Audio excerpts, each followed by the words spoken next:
Hey everyone, how are you? It's your Friday night show. It's good to see you. Friday night, Nights with Ping. Happy to be here.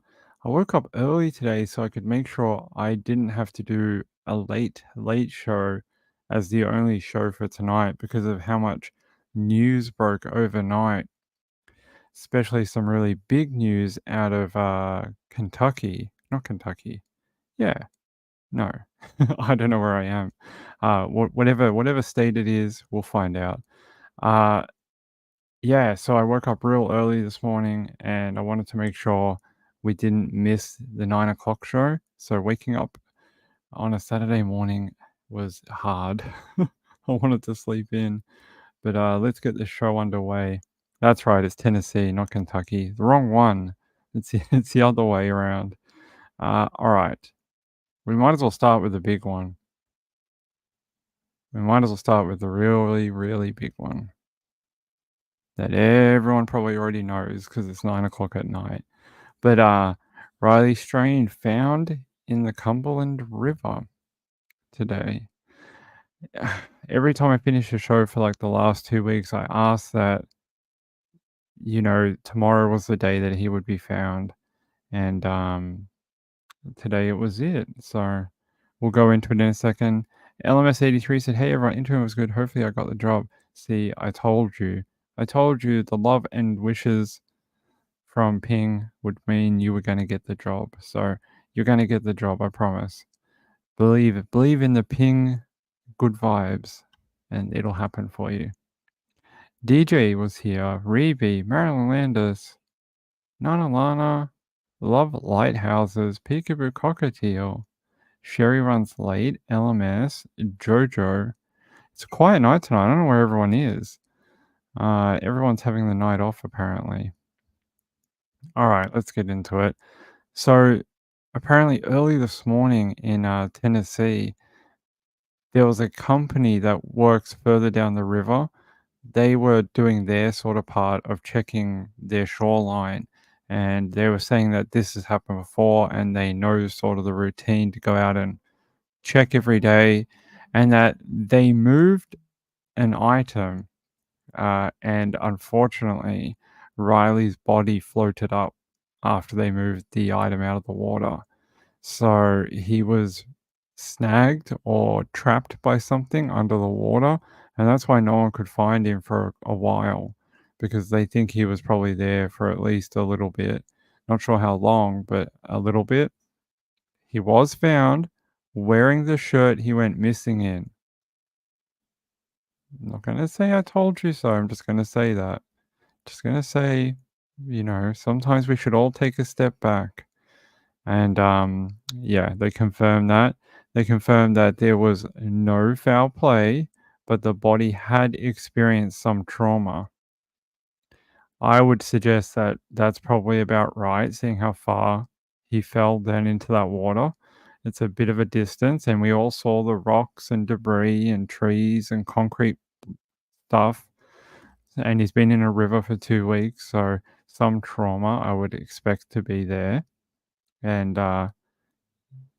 yeah, I think instead of "I told you so's" and this and that, I think we should just concentrate on Riley's family. I mean, I think deep down in their heart, they probably knew that he was already gone, but until you actually find the person, there's always that tiny tiny glimmer of hope, and that was extinguished for them today. So, as much as they probably already had an idea, I think, it's still a very, very hard day for them. So, while we talk about this stuff, just remember that there is a family out there who now has confirmation that their son is no longer with us. And it all came about because he went on a trip with his fraternity brothers to a different state or whatever, a different city, to have a good time. They were there just to have a good time. What's the future? I don't know. Is it more education about drinking and water? I feel like the US already has a lot of these type of campaigns, and maybe they're not working. Maybe we need to do something different because it keeps happening. we keep finding these young men that fall into water. So, uh, it's not a great day.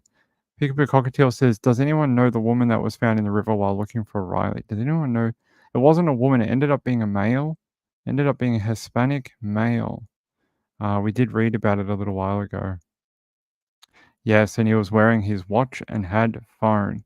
So that makes perfect sense. I told you the other night that the only thing that made sense to me was the water, because when you go into the water, it instantly goes to the same depth and it cuts out at the same time. And that's exactly what happened. Um, Burnt Popcorn says his fraternity brothers let him down. You know, I think I've told this story before. When Brittany went missing in Carolina, I was so hard on her friends, and I was like, "Her friends are trash, they should have walked her home to her apartment, and they were just, the worst humans in the world." And then I realized that they were young people, and that they do dumb stuff, and that they are short-sighted, and they don't think in longer terms and like what we as adults do. And I changed my thinking on it. And I just remember that they're probably victims too. They lost a friend. So while we can do more to get people to take care of each other, at the end of the day, I'm not sure what, I guess they could have forced him to walk home with them, or, there's always what ifs, right? So I just remember that people are still missing a friend. That's all it is. So I get the criticisms of it though, but I'm just not sure if it's, the right time for it. Maybe there'll be more things done around the school that when you're away on a school excursion, or, a weekend away with, school friends or whatever, that we act like children. We have a buddy system. You have a buddy and you never leave them throughout the entire weekend. Maybe it's something we have to instill in people, that even though you're not 5, you still need to have the buddy system going. I didn't hear anything else. I think they were trying to confirm family and friends. I think they were trying to confirm next of kin. So I didn't hear anything else about it. Probably like all the time, Maria, every weekend. Marylander says he was 8 miles down the river. Yeah, quite a distance. I mean, that river was moving quite quick at one point. So that's not surprising to me. Yeah, uh, exactly. Yeah, a buddy system. Yeah, even as adults, maybe they need to be like, you know, Jim is your buddy for the weekend, and you and Jim never let each other out of sight until we're back on campus. You and your name is Samantha, and her name is Jenny. You and Samantha and Jenny, you two best friends for the weekend. You make sure each other get home. That's it. I did see that, Edget. There was a company named Tempo, similar in name to the, Hilton, as his thing. It could have been. I guess we won't know until they actually go through his, phone and see if there's any data from his Google account that they could, find on the maps. I'm sure they'll find it. I mean, it's a possibility. He could have been drunk and typed it in and been like, "Yeah, Tempo, that looks right." It's plausible. Natalie Holloway, same scenario. Similar. Yeah, she was with friends. One lost boy found. Yep. One lost boy found. At least his parents can take him home. His parents can bring him back home. That's it. That's what we want, right? The the death is awful, but at least they have him. A lot of parents of missing people don't have the actual person, right? That's the hardest thing in true crime for people, is that they're missing the actual body or remains of the person. They can't find them, or the killer won't give them up, or they just went missing and they just can't get a hold of them. And there's a tiny little 1% solace that Mr. Riley Strain's family at least can get him back. It's a tiny bit of you know good thing. Yeah, and we did mention that. that it was possible that he would get snagged under something. His poor body got trapped under something in the river, otherwise he might have been swept much further. That's why they were searching, like, so far away. Over the last, like, week or so, they had been searching miles and miles in different towns, in different locations, because they were doing water modeling, and they were saying, "Well, if he entered on this day, at what stages where would he have gone?" And they were like, "Well, after 8 days or whatever, he'd be down here." So, they're on the right track. It's just that this one company and their workers just did the right thing at the right time, and apparently he floated to the surface, and they were able to get emergency services there and remove him from the water. So I noticed that in the press conference, they really did emphasize that he was found in his shirt. They emphasized that very heavily in the press conference. Let's watch the little video on it. It might have the. Does this one have the police press conference? Let's have a look. Yes, it does. All right. It's only 3 minutes. I didn't wanna do the long one because I think most people have seen it, so this will have the shorter one, so we're not here for, like, 25 minutes. This is a News 2 breaking news alert. A search that stretched on for nearly 2 weeks comes to a devastating conclusion as officials confirm the body of 22-year-old Riley Strain has been found. Strain disappeared while on a fraternity trip to Nashville 2 weeks ago today. Authorities received a report of a body found on the Cumberland River near the Nations early this morning. Peyton Kennedy joined us live now from the scene with an update from police who say, Peyton, no foul play is suspected right now.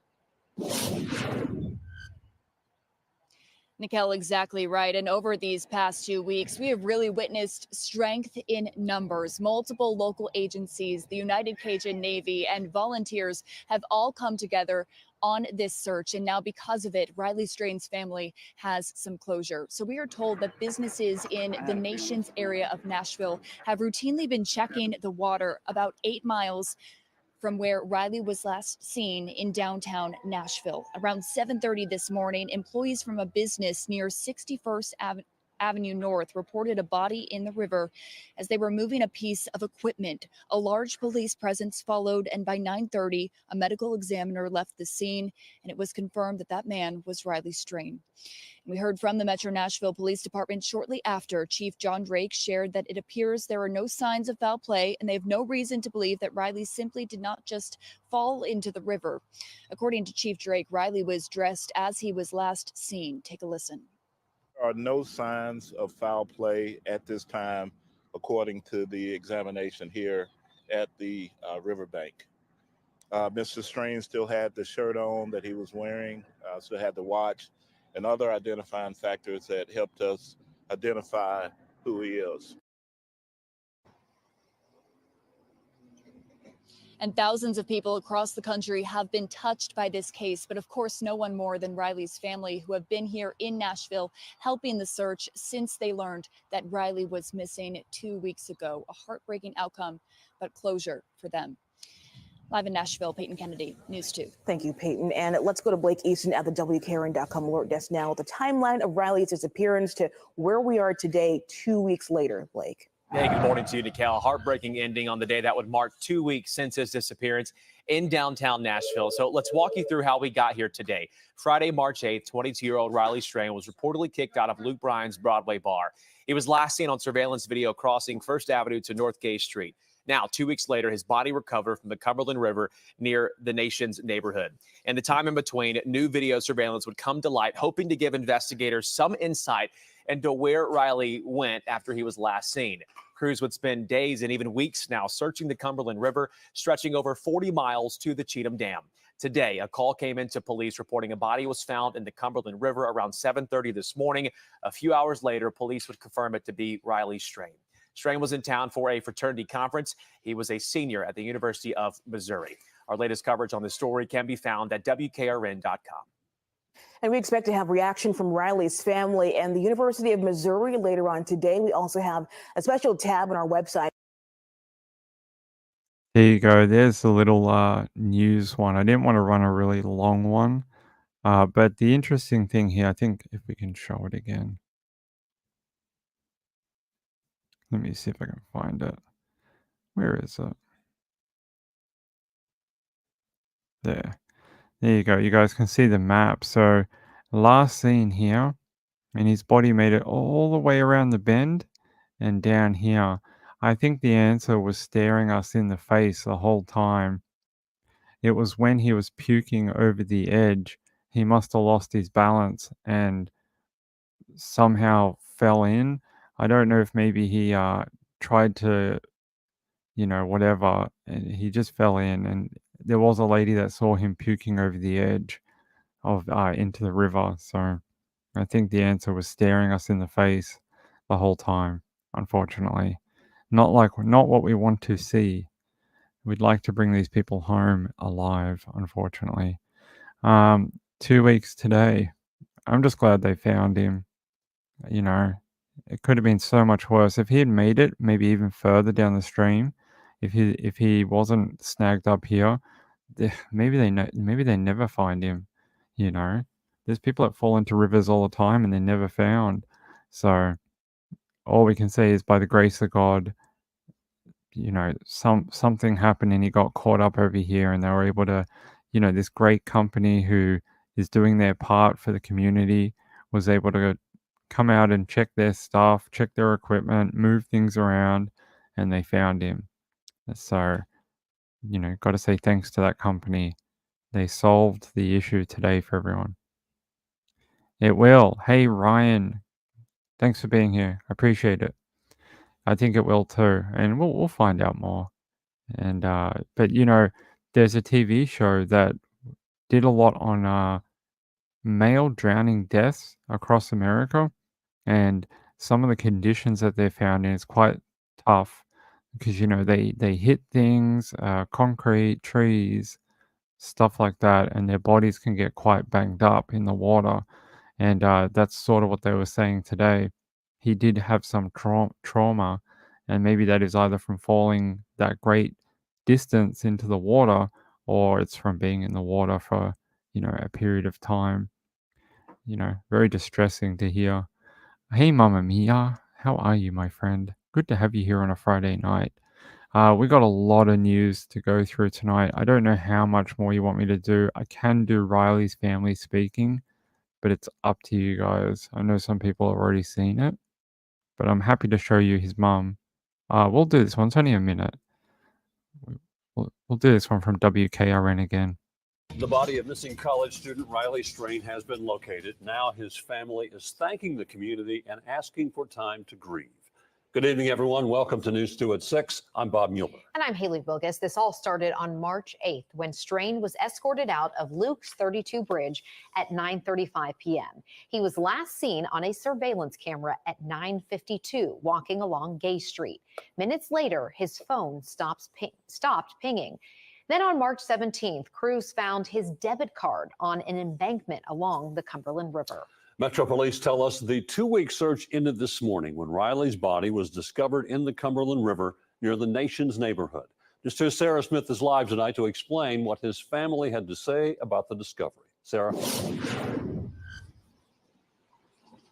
Bob, it was an emotional and tearful press conference from Riley's parents. The family thanking the public and first responders for their help in this search. They didn't take any questions, but obviously this is devastating news for them. His body found this morning, and here's some of what Riley's mom had to say. I just want to reiterate how thankful we are for everyone and how much we appreciate everyone's support and love and prayers, because we feel them. We have felt every one of them, every single one. I just ask that you mamas out there hug your babies tight tonight, please. Please, for me, just hug your babies tight tonight. And again, thank you. Thank you for sharing our story. And this isn't the outcome that anyone wanted. Investigators are still looking into exactly what happened. Live in Nashville, There you go. There's just a little clip from the mum. Every time I've seen her, she has just been a wreck the entire time, as expected. But I mean, that poor lady has just been torn apart. I'm not even sure she should have been in front of a camera, but she just wanted to do it for her son. Ryan says, card could have been in his shirt pocket and floated up when he hit the water. Yeah, there's all sorts of scenarios how that card got there. He could have even been holding it. He could have been holding it with his phone, or who knows. I mean, I hold my cards when I go out sometimes because I've just paid for something or I'm about to do something or don't want to lose it. Who knows how it happened?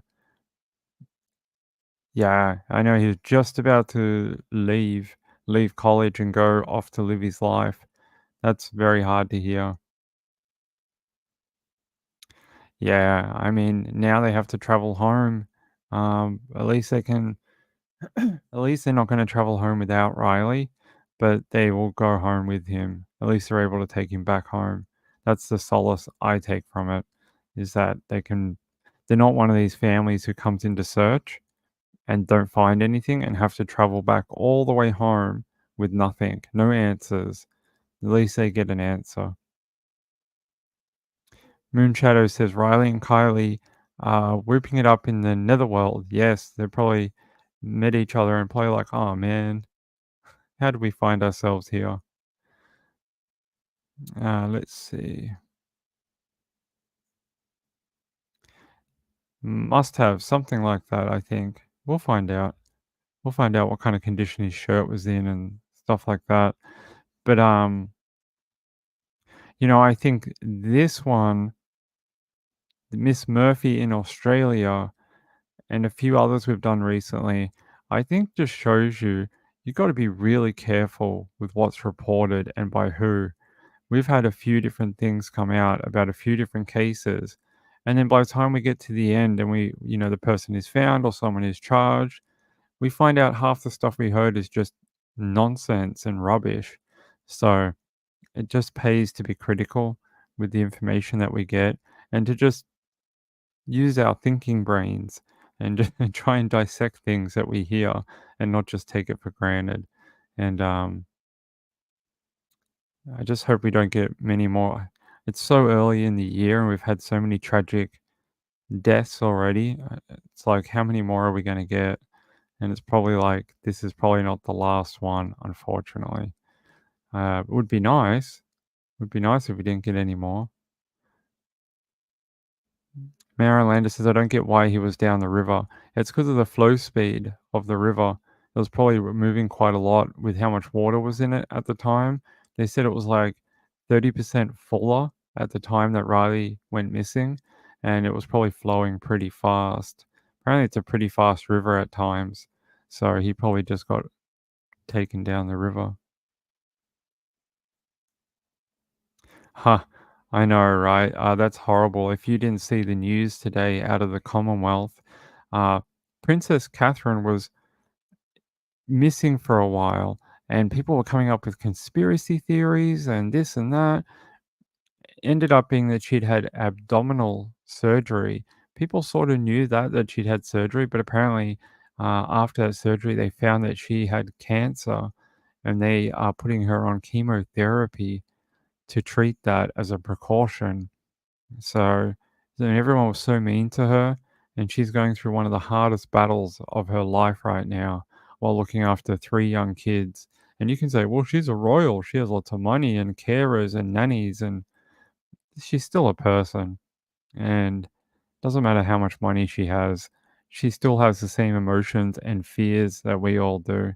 So I think if anything between Riley and Catherine, Princess Catherine, has taught us, and Samantha Murphy, is we can all be a little kinder, we can all be a little less snarky, and probably be a little less judgmental. So, all right, let's continue, my friends. Let's see if there's anything here I can help you with. Yeah. It says businesses in the area had reportedly been routinely checking the water for signs of strain since his disappearance. Police said they were able to identify the body based on multiple factors, including his shirt and watch. They said, I want to say to the family, my heart and prayers go out to you all for this very unfortunate and tragic incident. Strain's stepfather, stepmother, and mother all showed up to police headquarters wearing green as they prepared to speak Friday afternoon. All three thanked law enforcement, the community, everyone who volunteered, and their loved ones back home for their support and efforts to find Strain. His father Ryan said those efforts including lots of sleepless nights on behalf of the police department had finally helped bring them some closure. Strain's stepfather Chris took a deep breath as he explained that the last few weeks have been an emotional roller coaster. However, he said the support shown by others has given them faith in people that sometimes gets clouded. So that's very kind of them to say. Nashville and the surrounding world will not forget Riley. I think he impacted all of our lives for a couple of weeks, and we'll all remember him being in Nashville. I'm sure we all will, and we will remember the 6'5" to 6'7" kid from out of town coming in for a good time who unfortunately lost his life. Very sad. All right. I really don't have much more to add to that unless we have this one. Hold on. I might have had one more thing. I can have a look.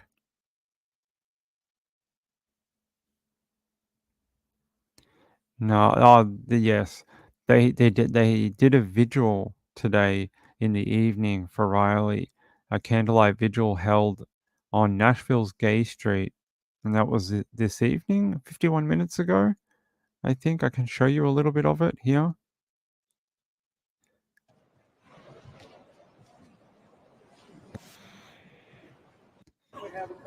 All the candles.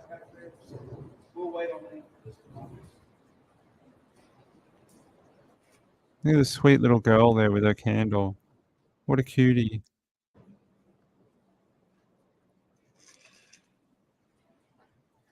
Local people from Nashville out there. I hope that's why our stream is quiet tonight.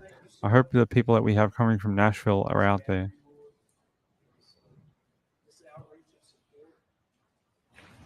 We don't understand things, Lord. I think they're doing like a prayer for Riley.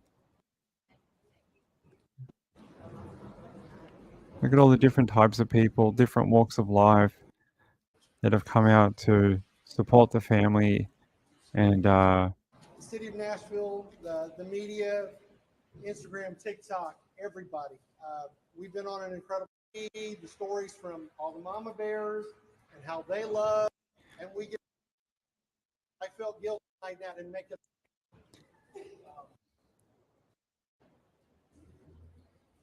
there you go. A little bit of an overview of the vigil from earlier.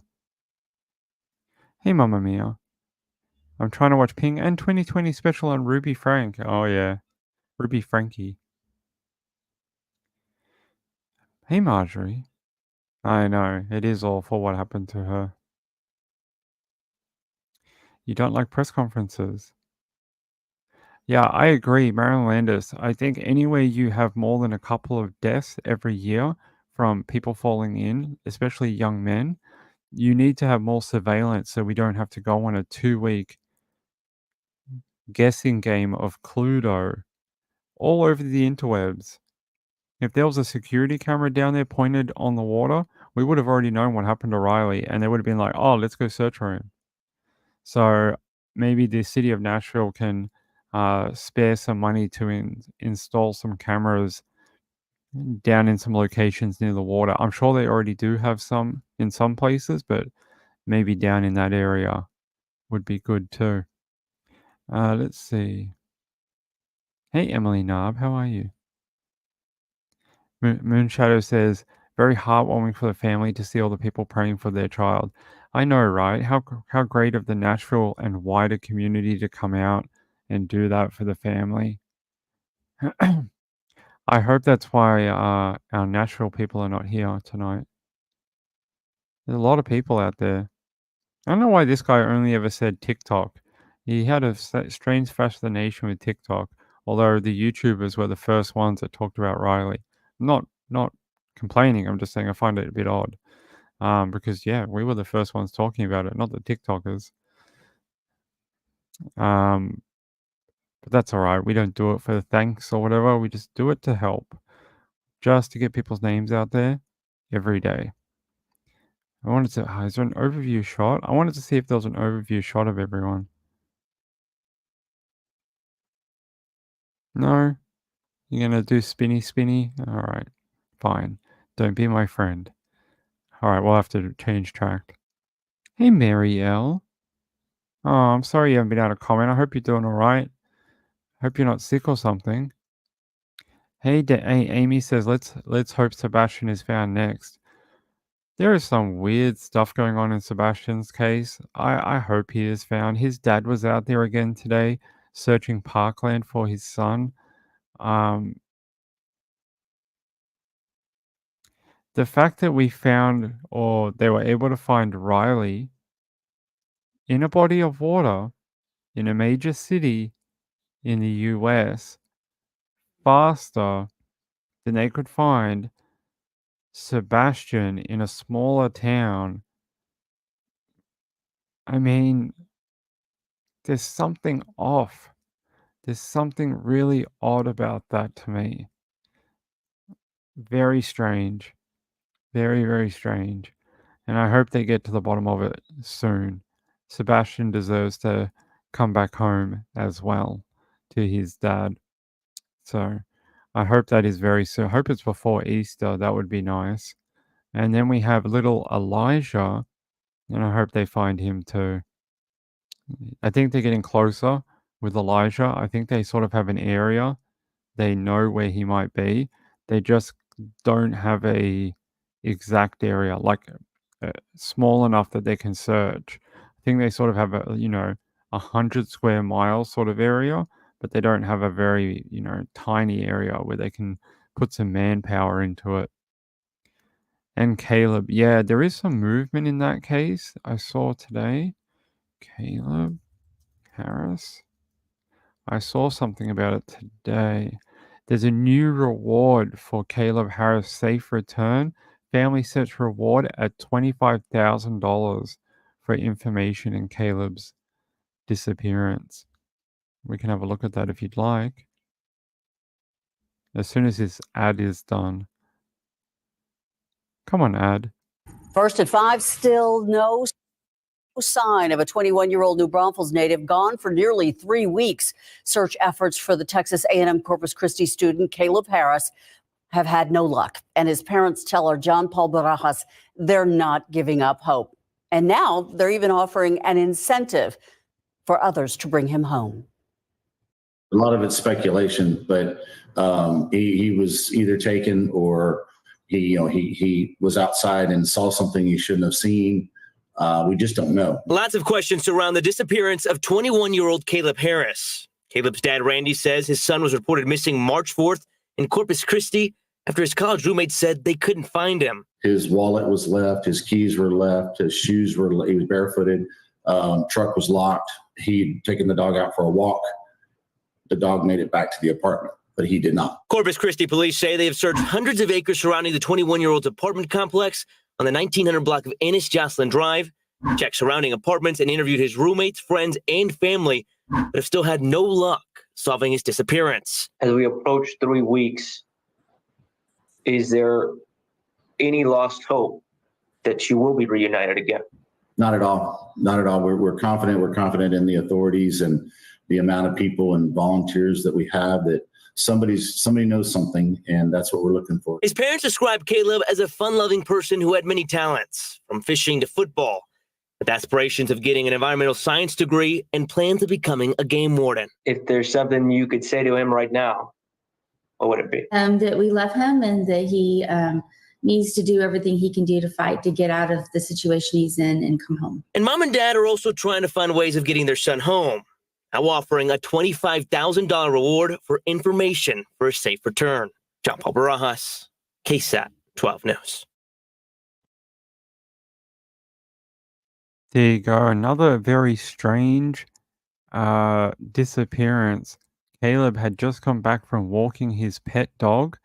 He'd ordered some Lunchables through Uber Eats to be delivered to his home. The food came and arrived and was left at the doorstep, but himself is gone. and his phone was turned off around the same time. No one's sure about where he is. People are saying, well, maybe he ran away himself. Well, if he did, why wouldn't he take the food with him? He'd only have to wait 5 minutes, and then he could take his Lunchables. Why would he not take them?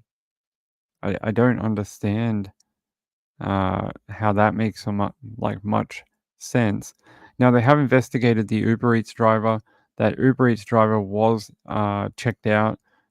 That Uber Eats driver did complete other deliveries after visiting Caleb Harris's residence, and they don't believe that Uber Eats driver is involved. So, where did he go? None of us know. I have no idea.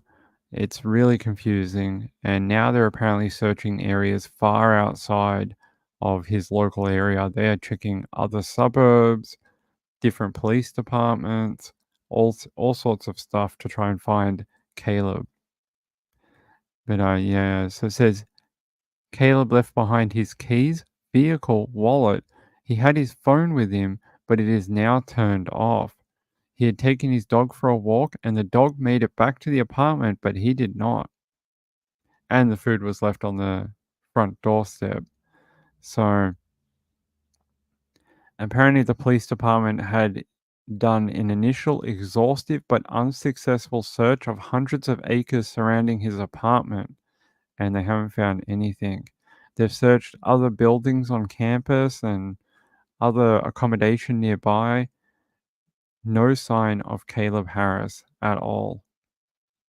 So if you know anything about Caleb Harris, call it in to the Corpus Christi Police Department and make your information known. Try get Caleb home to his family. That would be nice. It is crazy, right? Yep, it is bonkers. Don't really understand where he could have gone in about 10 minutes. You know, because otherwise the Uber Eats person would have seen him when he dropped off the food, and they didn't see him. Hey, Marlene, good to see you, my friend. I guess, but it would still be a disappearance whether he took the pizza or didn't take it. I think it was Lunchables or something. I don't think it was pizza. I think it was these Lunchables. Like these little meal kits, and I know you can get pizza. I just saying, I think it was these. That's what I heard. There was like these little snack things. Apparently he liked these since he was a kid. And I know you can get pizza. But apparently these are the ones they're I don't know if it's true, but this is what apparently he always ordered from Uber Eats. So there you go. Maybe he just likes them. It's very kind. Yes, please leave a like. I would appreciate it. People who support this channel are extremely kind. We will get to that 1,000 eventually. I know we will. All right. Hey, don't do that. I have some big news in a different case. Do you guys remember this lady who was murdered in the apartment and stuffed inside a duffel bag? Well, today they arrested the two people, two squatters.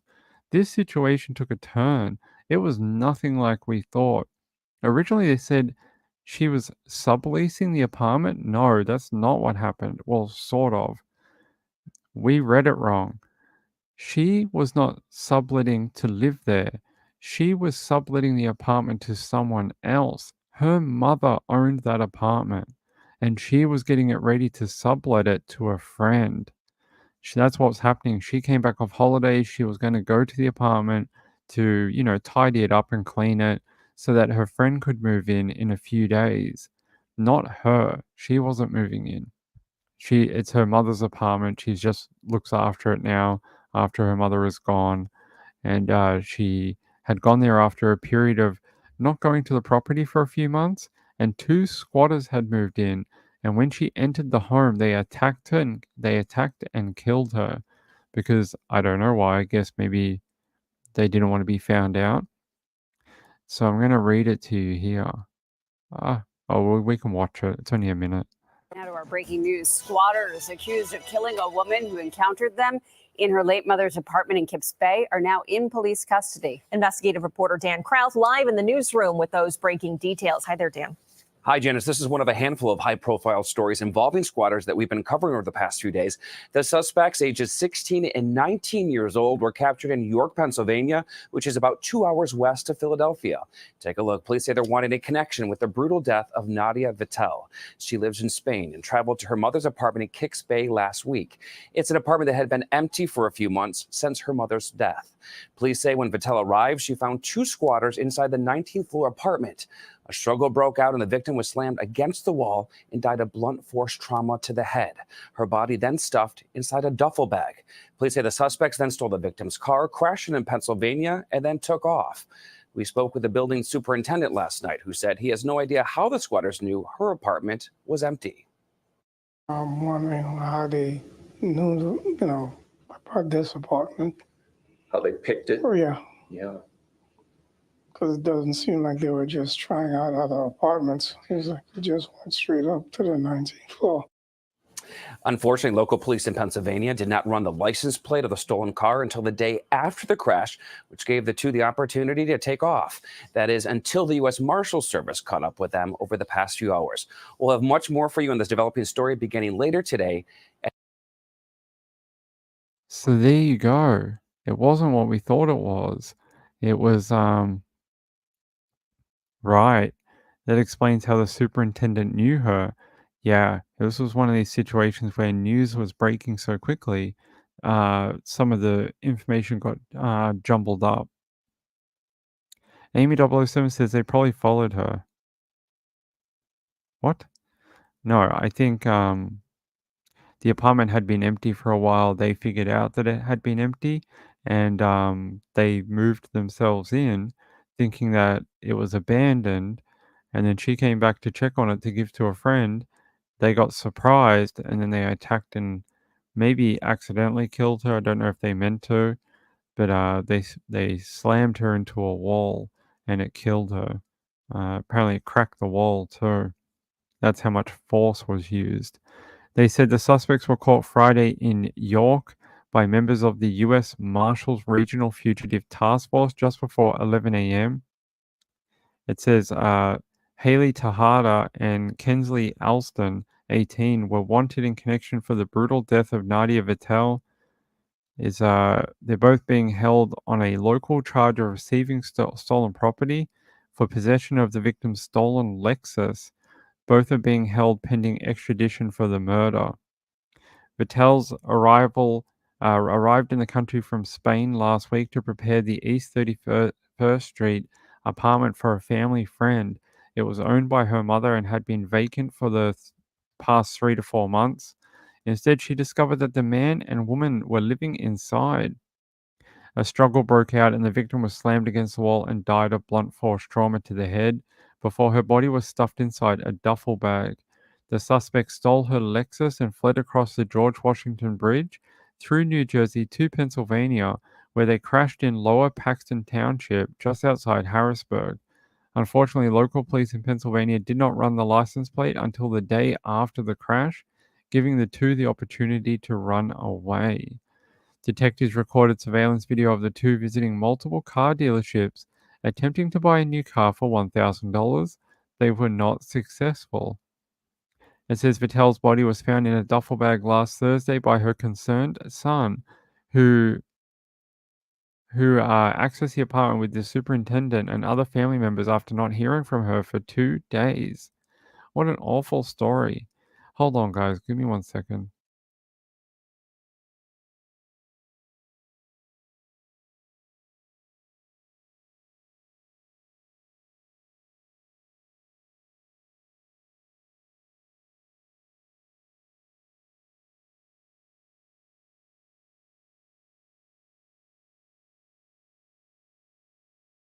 Sorry about that. We're back. Yeah, maybe she should have brought like her son with her. Although then maybe they both would have ended up dead. Love Lighthouse said terrible. Now they have a prison cell to live in for a long time. Yeah, they can squat in a prison cell, but for different reasons. All right. What a sad story. All she was trying to do was help her friend get an apartment in a time of cost of living crisis right now. When everyone's shopping has gone up like stupid amounts. She was trying to help a dear friend out and ended up being murdered for it because someone else just took what they couldn't get. They just took it from her. All right, my friends. I do have more stories for you. Hold on. All right. Where is my links? Let's see. Okay.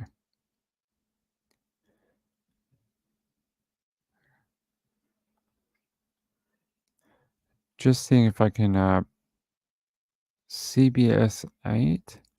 Okay. Nope, that's not the right one.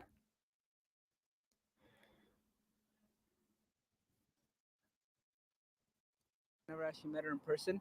Hold on. Yeah, I felt like the same way about her. She was a regular teacher. Yeah, I don't really expect anything like this to happen. Yedidia, Manny, and Mateo all attend Mount Carmel High School. I have Manny and music playing Mateo somewhere in had the background Stacy and I Michelle cannot find Walker, it. who is now behind bars, accused of No, that's sexually not it. assaulting a student for years as their drama teacher. I hate when they I do was really this. shocked, to be honest, because I wasn't like, I didn't hate the teacher. She treated me pretty well, so it was like, it was not something I expected, but I mean, it is what it is. It happens. Like, I went to go get lunch, and All right, it's this one. All right, go away. All right, there we go. Sorry about that. I hate when they do that and then you can't find the story. It's really annoying. It's like it plays videos from like further down the page. Okay. Hopefully do we have a video for this lady? No. Missing person. It says San Diego police searching for missing South Bay woman last seen in Otay Mesa. Says, here we go. A last name Ping can't pronounce. Jennifer DeRosia is a 41-year-old Hispanic woman described as 5'4" tall, brown hair and brown eyes. There's a photo of her. You guys can see. They say she's at risk. They said police and family are trying to find Jennifer. Last seen on March 19 around 3:30 p.m. near Costner Drive and Darwin Way in Otay Mesa. Jennifer DeRosia is 41-year-old Hispanic woman described as 5'4" tall, brown hair, brown eyes. Jennifer was last seen. Why do they keep repeating the same thing?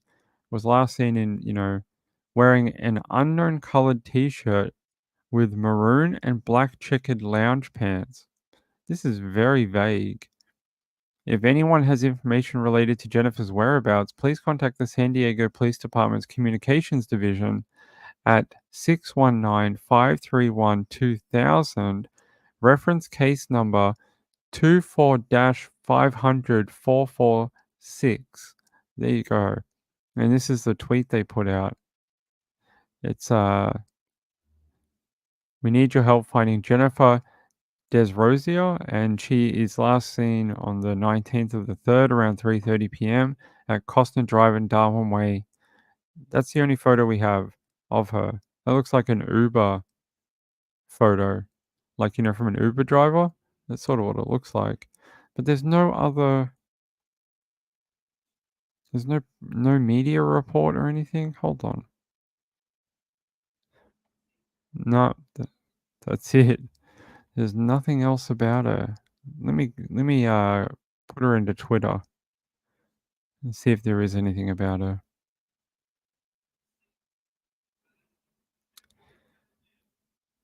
That's it. 3 hours ago, they put out that alert. That's all I have. She is pretty, yeah. Oh, her neighborhood is south of me, near the Tijuana border.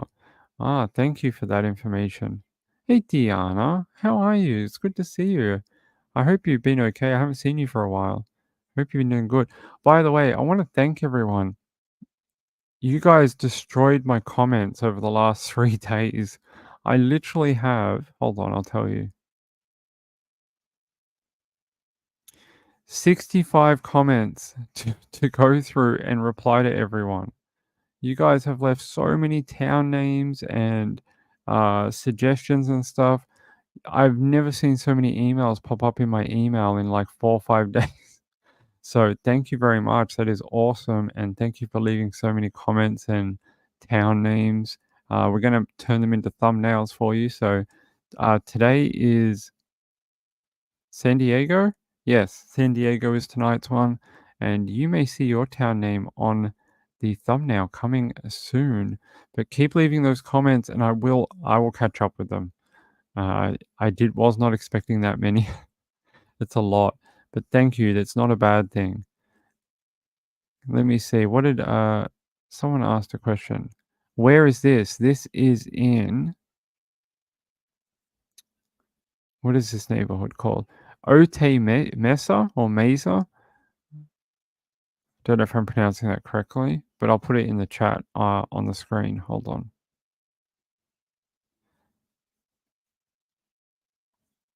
Yeah, that's how you spell it. So if you know what that is, you tell me. Yeah, Amy says, I noticed that ping. Nice. Yeah, that's amazing. The outpouring of support and all the people leaving the different towns and comments, amazing. Thank you. So you just say it Otay Mesa. Okay. I don't know. I don't speak Spanish, my friend. San Diego, California? Yes, it is tonight.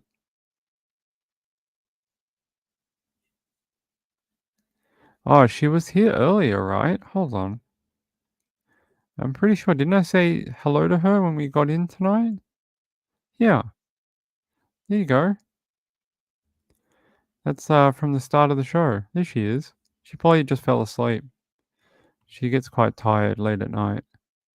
I think she just listens to the show. She says hi and then she just sits back and enjoys the show. So, okay.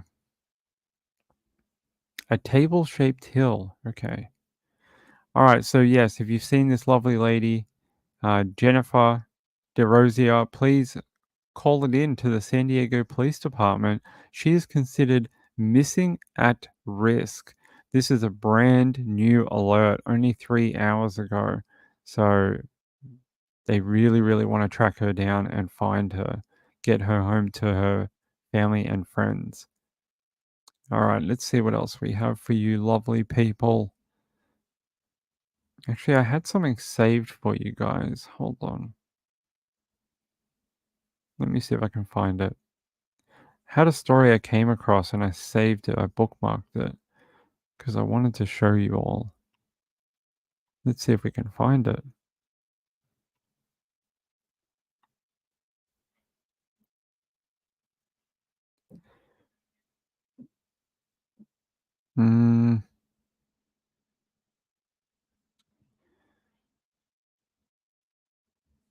Maybe this one. Yeah. So apparently Snowtown, so if you don't know Snowtown was the bodies in the barrels down here in Australia. There is a Crime Investigation Australia episode on Snowtown, but basically a couple of people murdered people, hid them inside barrels inside this building right here. I think it was an old bank, and maybe you can see it here. See Snowtown. And I wonder if they'll show the building. That's the building right there, that one. They lived adjacent to it and they were able to store the bodies in the barrels in there.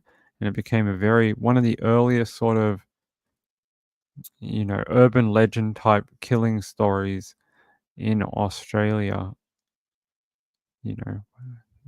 So I wanted to show you this. Apparently, Snowtown accomplice Mark Hayden branded dysfunctional and a risk to the community A man who helped cover up the brutal murders of Snowtown serial killer John Bunting is set to go free in May, but there is an urgent bid to keep him under close watch. South Australia is racing to slap an extended supervision order on the man who helped cover up some of the most gruesome killings in Australian criminal history, warning he still poses an appreciable risk to the community decades after his appalling crimes. Mark Ray Hayden, an accomplice to the notorious Snowtown bodies in the barrel serial killings perpetrated by John Bunting and Robert Wagner and in Adelaide in the 1990s, is set to walk free into the community in May after serving out his 25-year sentence. But the government has taken the now 65-year-old man to the South Australian Supreme Court, arguing he is dysfunctional and should not be let out into the community without a court-ordered supervision. Sorry, that's the bank there. Sorry, I thought it was the other one. It's this one here. There's a photo of it. They hid the bodies in this like old ex-bank. Very, very brutal story. It says new legislation signed off on by the Australian government, South Australian government in February will make it easier for authorities to define Hayden as a risk to the community and someone who warrants supervision. The amendment, which has now come into effect, expands the definition of high-risk offender to include people who cover up murders or sexual crimes. Hayden appeared in court via video link before Justice Tim Stanley on Wednesday, sporting a large, long grey beard. He was granted parole in February and is currently staying in an Adelaide pre-release centre. The Attorney General's application for the order states Hayden poses an appreciable risk to the community if not supervised. Yeah, don't let him around any barrels or dead bodies. No, okay, that's not a good joke.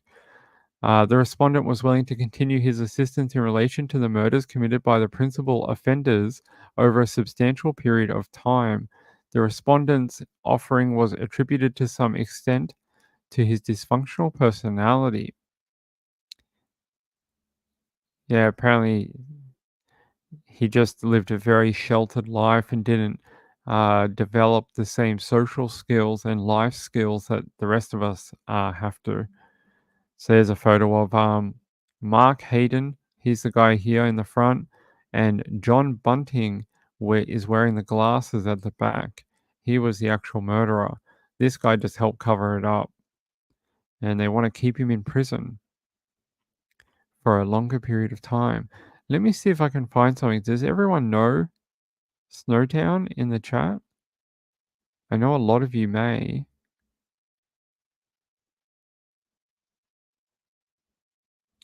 Let me see. There's a link here, actually. Actually, we might be able to do this. Someone is a good person and has uploaded the original crime investigation episode onto YouTube, so you guys can watch it on YouTube. I'll post the link in the chat. So if you guys have never seen it, it is there's a reenactment of the barrels. You guys can give it a watch. It is an interesting murder in Australian history. Yeah, don't befriend them. They don't have any friends. Not one's alive anyway. They killed all their friends and acquaintances in the town. So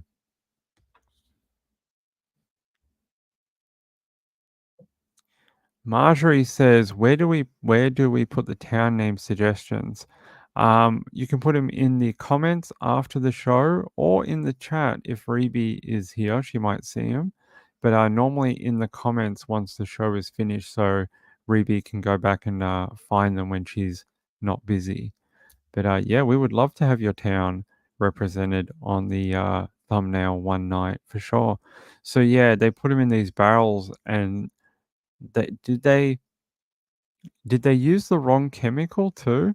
They tried to use an acid, but it was the wrong type of acid. That it didn't dissolve the bodies. Instead, it preserved them. So they didn't do it right, and basically screwed it up. Guys, give me 1 second. One moment.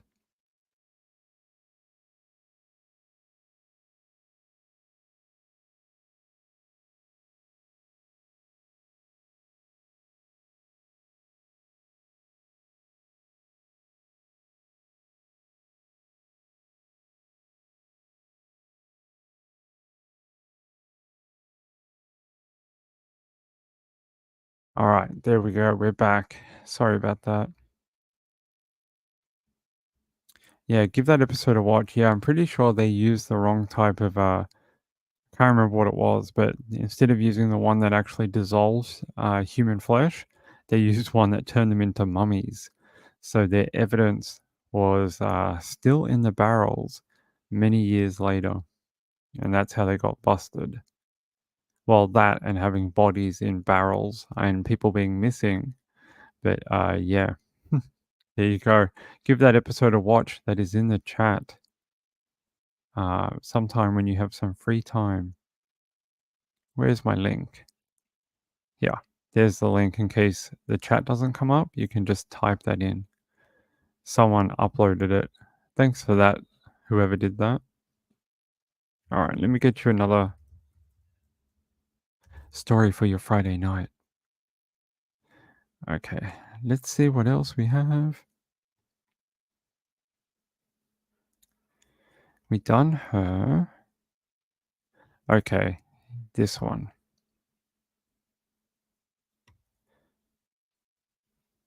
Hold on, ladies and gentlemen. Let me pull up this link.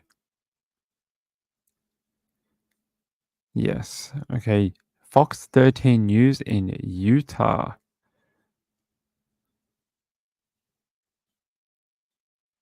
Weeks of staying hopeful turned to heartbreak over the weekend. Friends and family of William Drew Bull and Christopher Topher Owens were told by investigators they couldn't find proof the two men were still alive. You just kind of start preparing yourself, but like that's the reality of the situation and it sucks. On Friday, the San Juan County Sheriff's Office announced that the men's roommate, 35-year-old Charles Yu, was arrested and charged with obstruction of justice. Police documents reveal interviews and, quote, concerning interactions with Yu led them to make this a homicide investigation. Why would somebody want to do something bad to him? Why would somebody want to like hurt him because he was so kind and so I don't know, just like a genuine person. That's Jaylene Rodriguez, a childhood friend of Owens. She said he moved from their hometown in Colorado to Utah to start a new life. There were some things that happened where like he just kind of got dealt like bad cards sometimes.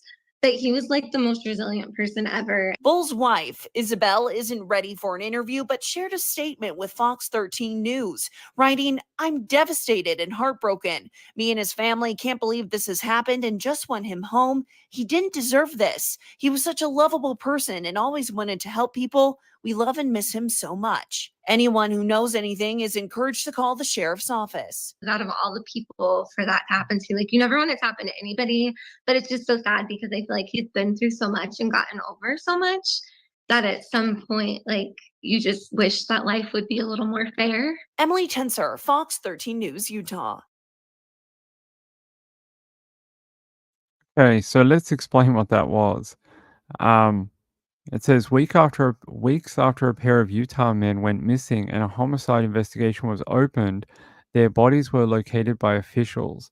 On March 1st, the San Juan County Sheriff's Office said they were looking for 29-year-old William Drew Bull and 28-year-old Christopher Topher Owens, who were last heard from on February 26.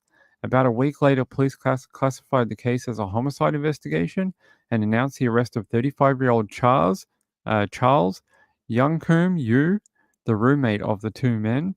At the time, the officials said there was lack of proof of life for Bull and Owens.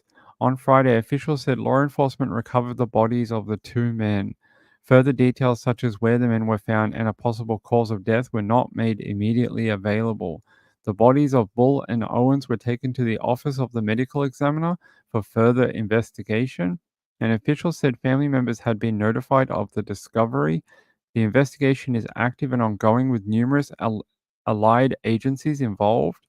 Yu was arrested and is being held without bond on one count of obstructing justice.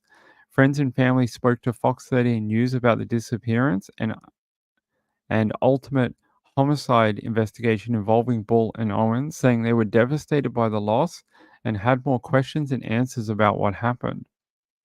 They said anyone with information that could be helpful in the investigation is asked to call 435-587-2237. How very sad. So they arrested their housemate for their alleged murder. Hold on. Is this a older video with more information? Let's have a look. Let's have a look.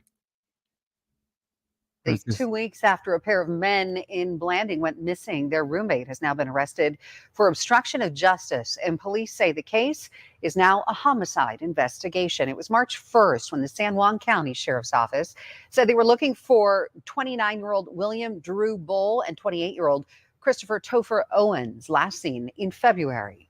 And on Friday, their roommate, 35-year-old Charles Youngquam Yu, was arrested after a search warrant was served at his home in Blanding, where he and the two missing men had lived. During the investigation, police say they found, quote, a lack of proof of life of the missing pair. He was being held without bail. In a statement to Fox 13 News, Isabel Bull, the wife of William Bull, said in part, I'm devastated and heartbroken. He was a great husband, dad, son, and nephew. Me and his family can't believe this has happened and just want him home. He didn't deserve this. He was such a lovable person and always wanted to help people.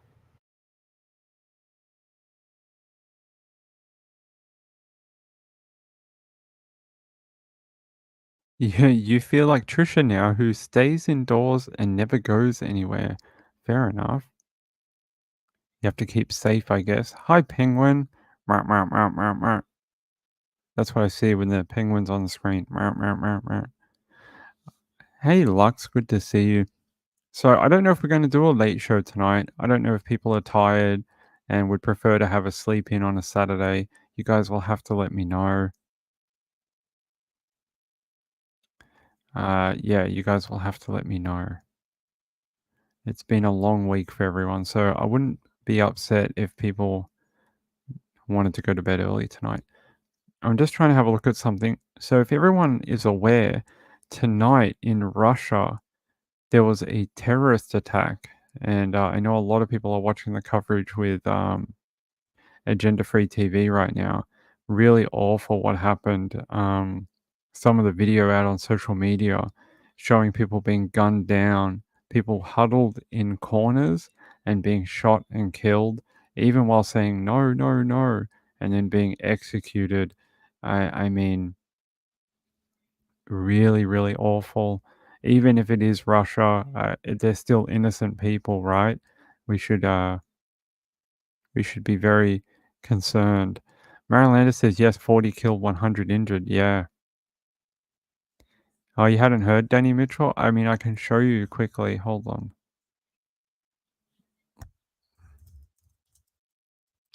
I'm going to show you a little thing about it. Yeah. Ah, of course, protected content. Let's see if we reboot, it'll give it to me. No? Okay. So it was here at this building, the Crocus City Hall concert venue, following a shooting incident outside Moscow on Friday. 4 gunmen stormed this arena and started opening fire on people, killing security guards and people visiting for the concert. Then afterwards, they either set fire or had some sort of flamethrower.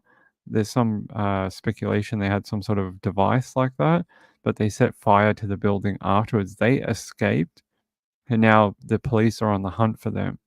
So it says here, men in camouflage broke into a Moscow concert hall and opened fire, shooting an unknown number of people. The terror group ISIS has claimed responsibility but did not provide proof of claim, which was made on a ISIS-affiliated news agency, Amaq, on Telegram. Russia Investigative Committee said that more than 60 people are dead after the attack at the Crocus City Hall. Officials have said more than 100 were injured. A fire also started inside the hall, a large concert venue northwest of central Moscow. Firefighters have evacuated about 100 people from the basement of the building, and efforts are underway to rescue people from the roof. Russian officials said they were investigating the attack as a terrorist attack. A popular rock band was scheduled to play what appeared to be a sold-out show at the venue, which has a maximum capacity of more than 9,000 people. So there you go. There's a photo from the scene. Is there anything else? Apparently, the US had warned Russia about planned attacks some weeks ago, and they said they may be targeting concert venues. And Matt, we also know that the U.S. Embassy warned about the threat of a potential terrorist attack 2 weeks ago. Now, of course, ISIS appearing to take credit for this. Were there specific indications that something like this could happen? This is, I think, a really interesting question, Stephen, and I think the outcome of the story in the near term depends a lot on what we learn about this. Of course, we have the United States having come out, essentially backing up this story that the U.S. was warning, was sharing information about a threat. Now, we don't know how specific this information was, but I think it's fair to say that historically, the United States and Russia have been very active in exchanging information on counterintelligence. Obviously, this is one of those relationships that has suffered greatly because of the war in Ukraine and just a complete breakdown of U.S.-Russia relations. So historically, information is traded. It's plausible that the U.S. was trying to warn of something quite credible. I think the really interesting rub here is just 3 days ago, President Putin publicly himself has stabilized Russian society. So this element of the story, I think, is going to be an important one over the weekend and moving forward. So there you go, a little bit of a look into what happened tonight over there. Pretty brutal. For some reason, the videos on all these news channels are starting to get a little funny about geo-blocking. They never used to, but they are now, which is interesting.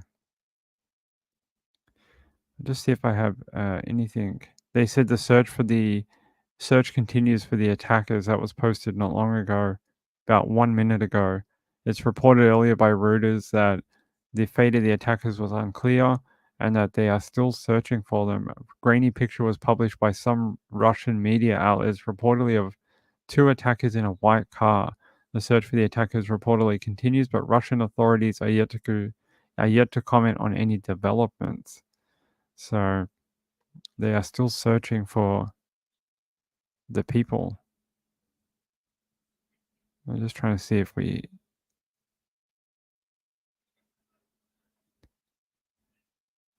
Yeah, maybe here.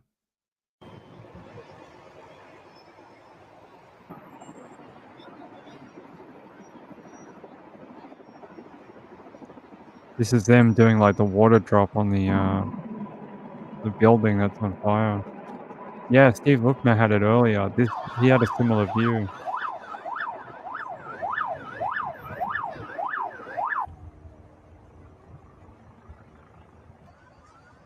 Hey, Snapcrackle. You can just see how many authorities are there. Look at all the blue lights.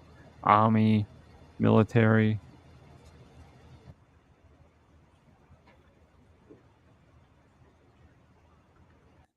That fire is well alight. Well alight. Let's see. Okay. You know, we'll be back tomorrow night. Tomorrow night is Cold Justice Saturday night. There's a new case and it's been advertised in Tennessee local papers this week. Apparently Cold Justice heads to Tennessee this week and they have a old case that they're going to look at. Apparently it is one that has rocked the local area over the years, so it should be a good episode. We'll have a look at that. Apparently there is a missing teen girl from Ohio. Interesting that they didn't put out an Amber Alert for her. Let me see if I can find something on it. Okay. Wait, what? Okay, that's okay. I thought this was an old like alert for her, but it's not. It says, missing girl's family asked for help. Here's a photo of her. The family of a teen who went missing from South Salem, Ohio, is asking for the public for help. The family of 16-year-old Whitney Hatfield says she's not overly talkative, but will give a friendly wave to a stranger. She's not been involved in drugs, fighting, or sneaking out. Her mum told SCDN she's been struggling with wanting a different life. She's always seeking companionship, and usually with males of the older variety. That in and of itself presents risks, and it is one thing that I have combated with her for a couple of years. So she likes the older guys, huh? South Salem is a very small town near Greenfield, Ohio. The population is just 219 people. That is a very small town. There's a photo of her. They say Whitney is new to the area and has just moved back from Ross County with her grandmother, but she hasn't had a chance to make any new friends. The last sighting of the young woman was on Main Street in South Salem back on March 7th around 1:30 p.m. She's described as 5'3", 130 pounds, with dark hair and dark eyes. The family say that canine tracking by local law enforcement indicates she was picked up in a vehicle, and for now, searches of the area have been suspended. Anyone with information about Whitney's disappearance can call Ross County Sheriff's Office at 740-773-1185. There's a photo of her, like a bigger photo.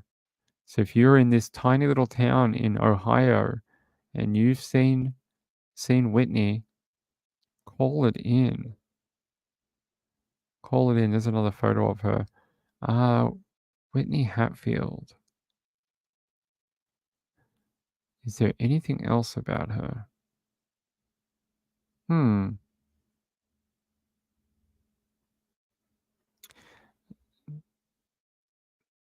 Interesting. Apparently the National Center for Missing and Exploited Children put this out. Missing child, but no Amber Alert. Whitney Marie Hatfield, missing since March 7th, 2024, South Salem, Ohio, 16 years old, female. Both photos are of her. I guess this shows her with the darker hair, and this shows her with light brown hair. Very similar. And this one, she has a piercing, an eyebrow piercing, and this one she does not. In another photo, it looked like she had a nose piercing too, but not in either of these ones. So there's a photo of, won't go any bigger. All right, hold on. All right. So, so if you know anything about Whitney, call it in. 16 years. She's only 16, right? 15? What age did I say? Oh, 16, yeah. See, I was right. Only 16 years old, and apparently not used to living in such a tiny town with a lack of friends. So they're thinking maybe she's run off with someone she met online who's come and picked her up, which her mom says something she's been trying to battle with her for some time. Yes, I think that's exactly what happened, Nanalana. She may have met someone, she may have been lonesome and met an older man online. Don't know, they don't say. Is it 25 or is it 45? Don't know. They don't explain. Hey, Four Sons Mom. Yeah. Four Sons Mom says, just got back from shopping, first time in weeks, and the world goes crazy while I'm gone. I know, it's like everything and anything that had an update happened today. It's like everything. Let's see. Let's see if I have any other updates for you before we go, and then we're going to wind up for the Friday night, which I appreciate. Everyone's so kind. What a great week we've had this week. Daily Mail. Let me see if they've got anything on.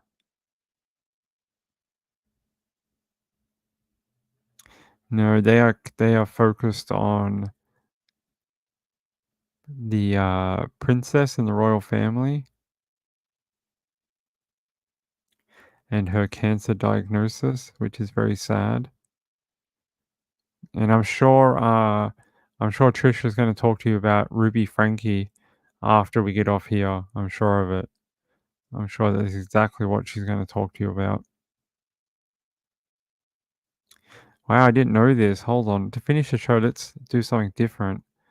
More than 100 wildfires ravage West Virginia, destroying homes and razing over 4,000 acres as frantic drivers film the escape through thick smoke. We got to get out of here, they said. Oh my God. Let's have a look. Oh, wow. Everything's on fire. Look. Oh, that's hot. Wow, that's hot. The flames lapping at their cars. This is hot. We got to get out of here. He's like, this is so hot. And there's like a dude standing there, like on the side of the road. And I know it's not funny, but, you know, his context was funny. But it must be pretty scary. Look at all the ash in the air. All the ash hitting the car. Look, another dude. Random dude with just a shirt on. But yeah, it is hard. Bushfires are no joke. Oh, look at all this, all the light. A lot of bushland gone. Just having a look through some of the photos. Oh, look, an army water bomber. Dropping water on the fires. Oh, yeah. Wow, I hope everyone in West Virginia, I hope you guys are going to be okay. Bushfires are very scary. Yeah, wow, look at this. A drone video of a already well alight bushfire. It looks like, you know, fireworks or stars in the sky, doesn't it? Creeping. It doesn't look to be moving very fast, but probably is moving faster than you think. It's amazing footage. These drones get everything.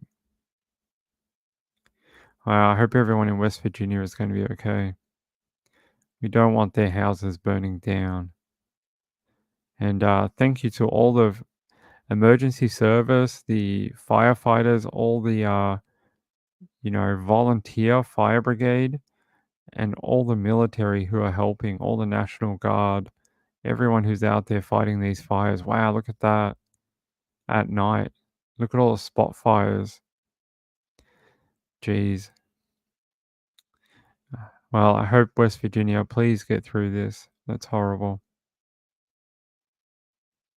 And then we're going to wind up for the night. I hope you had a great Friday. I hope you're able to process the news about Riley okay.